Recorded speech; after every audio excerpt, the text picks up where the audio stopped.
Okay, we now need to get the displacement due to the redundant reaction. We previously found out how much the beam displaced when we got rid of the reaction, and now we got to put it back into place. Now, this is going to be a symbolic calculation instead of a straight number like we had the first time.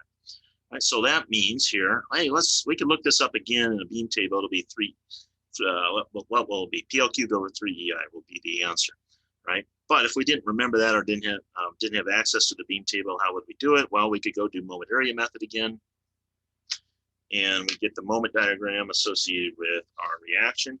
Again, people don't like to do things symbolically, so what they'll sometimes do is they'll let by equal a convenient number, like 1 or 10 or 100, and then they can work in numbers and then scale it as necessary later on. I don't mind doing this in terms of symbols because it's going to make things a little bit easier. We're drawing the M over EI diagram, first getting the moment, then we'll divide by the EI, which is constant. And so this by times the length will be our moment over here at the right. And of course, by or L, that is equal to 35 meters in this particular case. And just like we had before, we can take advantage of the fact that A does not rotate. And so the tangent that we would draw there is going to be right along the original undisplaced position of the beam before the loading happens. And so then that means that the displacement that we seek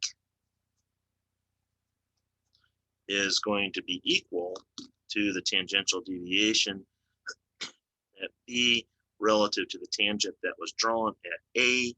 And numbers wise, then that's the first moment of the area taken with respect to the point of interest, which in this case would be, it's a triangular shape. So 1/2 of the base times the height, that's by over L, or by times L over EI. I forgot to divide by EI up there.